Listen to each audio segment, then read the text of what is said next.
je m'appelle Guillaume Blanc-Brude, donc je suis cuisinier, propriétaire de mon restaurant, donc chef propriétaire de mon restaurant. Donc mon restaurant c'est la Coquerie, c'est à Sète. On est, je sais pas si vous le voyez, mais on est juste à côté de la mer Méditerranée, juste au-dessus. Et donc c'est un restaurant, un petit restaurant gastronomique où je propose un menu en 6 temps. Donc c'est un menu unique et surprise, menu de dégustation, donc je laisse aucun choix à mes clients. Et je le décline avec 2 entrées, 2 plats et 2 desserts. Et donc voilà, c'est un menu qui est à la fois tourné vers la Méditerranée, à la fois sur quelques producteurs de légumes, quelques éleveurs, tout est local, tout est régional. Et donc c'est un menu qui change à peu près toutes les semaines. Donc c'est très simple, j'ai jamais goûté la truffe blanche d'été avant d'aller visiter la trufficulture à Viol-le-Fort, la trufficulture de Gilbert. Donc c'est là-bas, en ramassant, que j'ai pu les goûter pour la première fois de ma vie. C'est ça qui m'a donné des idées au tout début, hein, de les goûter crus, et en même temps de demander des détails et des renseignements à Gilbert sur sa manière à lui de cuisiner la truffe. Donc ça a été un point de départ dans mon cheminement. Et après, partant de là, je me suis tout simplement demandé qu'est-ce qu'il y avait en ce moment, qu'est-ce qui poussait en ce moment, qu'est-ce qui était pêché en ce moment, et qu'est-ce que moi j'avais envie de manger. Alors j'ai les œufs de Fred Chave, ici, qui est dans la Gardiole, et les truffes blanches d'été de Gilbert, ici présent. Et du coup, ces truffes, vous pouvez nous en parler un tout petit peu? C'est ça, truffe blanche d'été, tuber estivum, ou truffe de la Saint-Jean, ramassée mature, donc au chien. Tant que le chien ne la détecte pas, on laisse la truffe en place, même si on la voit. C'est très important parce que si elle n'est pas mûre, elle n'émet pas de parfum. Il faut attendre que le chien la détecte pour être sûr qu'elle soit mûre et qu'elle dégage du parfum. Et c'est quoi votre recette préférée alors avec la truffe? Alors moi, ma recette préférée, c'est les œufs mimosa à la truffe. Bon, il se trouve que moi j'en ai fait aussi. Il y a 2 petites différences avec votre recette. C'est que j'ai rajouté de la truffe dans la mayonnaise et j'ai aussi rajouté un petit peu d'anchois dans la mayonnaise. Regardez. Ça c'est la partie des œufs qui a infusé pendant 2 jours. D'accord. Et j'ai quand même gardé un petit peu de mayonnaise en plus. Vous disiez que vous le mangez à la cuillère, ben je pense qu'on va faire pareil.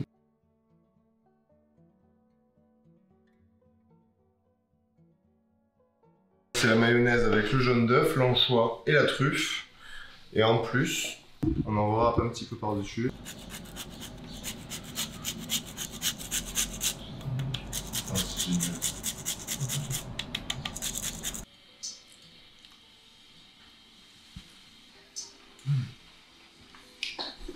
Parfait. Ouais, c'était une très bonne idée ces œufs mimosa à la truffe. Je pense que c'est plus parfumé chez vous, avec moins de truffes, que ce que je fais. C'est beaucoup plus travaillé, mais celui qui veut se faire des œufs mimosa, tout simplement, il peut se les faire. Il n'y a rien de sorcier. Bien sûr. Faire, Mais c'est ça qui est génial, hein, c'est que chaque personne chez elle pourra faire sa mayonnaise, avec un petit peu de truffe, sa manière de faire les œufs mimosa. Moi je trouve ça vraiment super.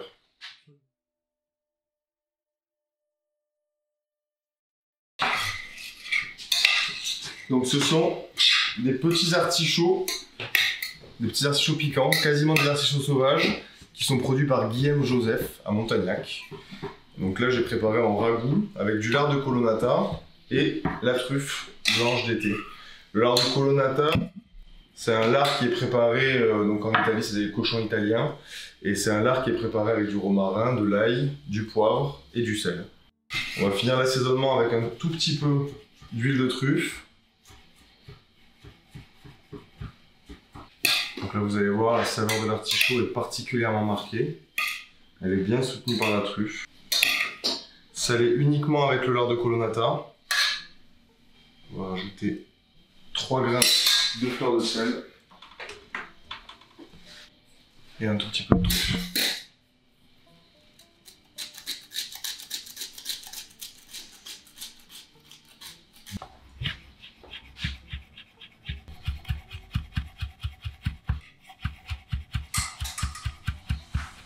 Un petit peu de sauge. Et tenez. Super. Allez, bonne app. C'est génial. T'as la petite salivation qui est causée par l'artichaut et qui du coup vient un peu revivifier toute la perception du goût. Très agréable.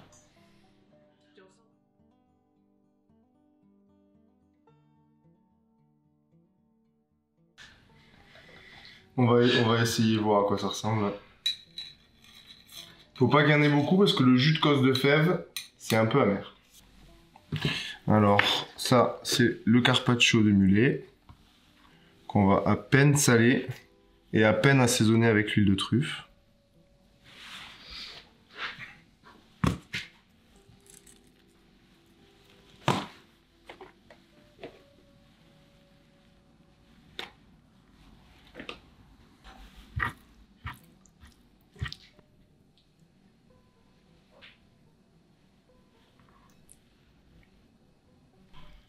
Les fèves qu'on a légèrement blanchies.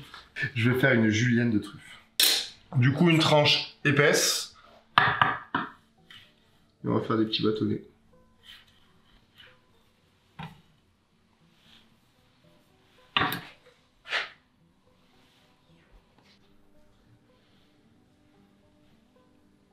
Voilà. Et on va venir cacher un peu ça. Donc là, l'assiette est froide, tout est froid. Et on met une émulsion chaude dessus. C'est un beurre à l'anchois, à l'ail et à la truffe. Je fais fondre mon beurre avec des gousses d'ail qui sont légèrement émincées. Et une fois que l'ail est cuit, je rajoute mes anchois, quasiment autant d'eau que de beurre, et je laisse cuire. Une fois que c'est cuit, je mixe et je rajoute de la truffe à chaud, et comme ça elle infuse. Alors donc c'est un carpaccio de mulet. Le mulet qui est quand même le poisson du port, qui est un poisson assez peu représenté, assez peu commercialisé. Alors que c'est un très bon poisson, notamment à manger cru. Donc là, carpaccio de mulet, assaisonné avec un peu d'huile de truffe. Quelques fèves, le jus d'écosse de fèves et un beurre d'anchois à l'ail et à la truffe. Super. Très original, l'association de poisson de truffe. J'ai jamais goûté. C'est très élégant. Il y a un vrai jeu de texture aussi. C'est super agréable. C'est excellent, je me régale.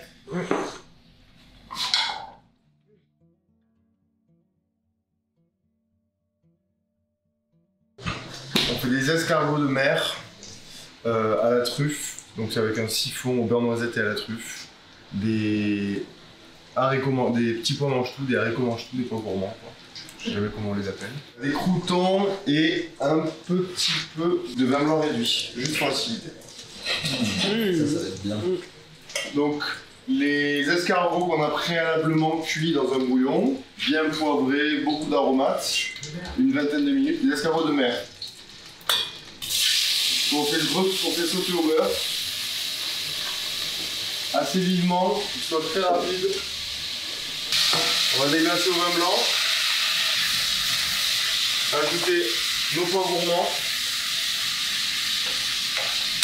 légèrement taillés.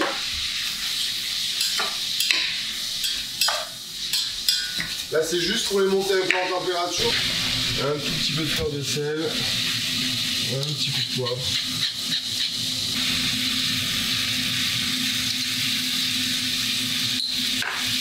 Ainsi qu'un peu de vin blanc réduit. Voilà. On va utiliser un tout petit peu de notre huile de truffe. Donc là, si vous regardez, les escargots ils sont quasiment laqués avec le gras, le beurre. Ah oui. Voilà. C'est pas mal ça. Je mets juste un petit morceau cru, ça va vraiment être pour la texture. Et là, on a notre siphon, notre mousse à la truffe et au beurre noisette.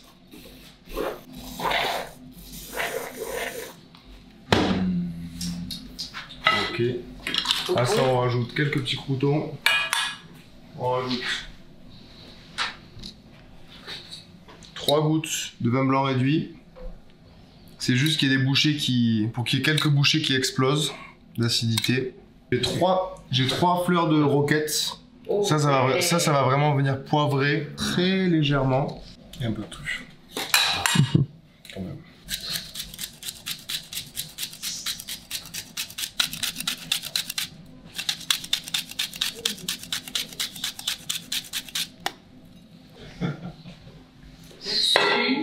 Elle est super, cette assiette. Ça, c'est beau, hein. Ça, c'est vraiment... C'est splendide, hein. Allez, tenez, bon appétit. Vous avez les petites bouchées acides, les petites gouttes de vin. Le vin blanc réduit, c'est magique. Là. Ouais, c'est juste ce qu'il faut de relief. Alors, donc là j'ai pris des pélardons. Des pélardons qui sont assez frais, enfin c'est un bon entre-deux, qui sont très peu salés ceux-là. Et donc, ces pélardons, on les a coupés en 3, dans le sens de la largeur, donc 3 dans l'épaisseur. Et en fait, on a fait une sorte de sandwich avec des lamelles de truffe qu'on a mis à chaque fois entre les épaisseurs de fromage. On a tout réenfermé dans du film plastique pour que ça puisse infuser pendant 2 jours. Et là, on les ressort et on va venir les rouler dans une poudre de truffe qu'on a réalisée avec toutes les parures qu'on a fait sécher et qu'on a mixées. Les parures qui étaient des truffes qui étaient un petit peu abîmées, par exemple. Et donc là, dans cette poudre de truffe, on a rajouté aussi un petit peu de fleur de sel pour réassaisonner un petit peu l'ensemble. Alors donc normalement, c'est vrai que ces préparations de fromage à la truffe, on les fait avec des fromages de vache, notamment des croûtes fleuries, comme le brie, c'est surtout le brie ou le brie à Savarin. Il se trouve que là, on en a fait avec un produit de chez nous, un produit d'Occitanie, avec du pélardon. Donc je vous ai expliqué au début que j'ai choisi quand même relativement léger en goût, assez doux, pour qu'il puisse cohabiter assez bien avec la truffe. C'est vrai que la petite poudre de truffe, elle ramène un petit peu de texture aussi. C'est vraiment parfait.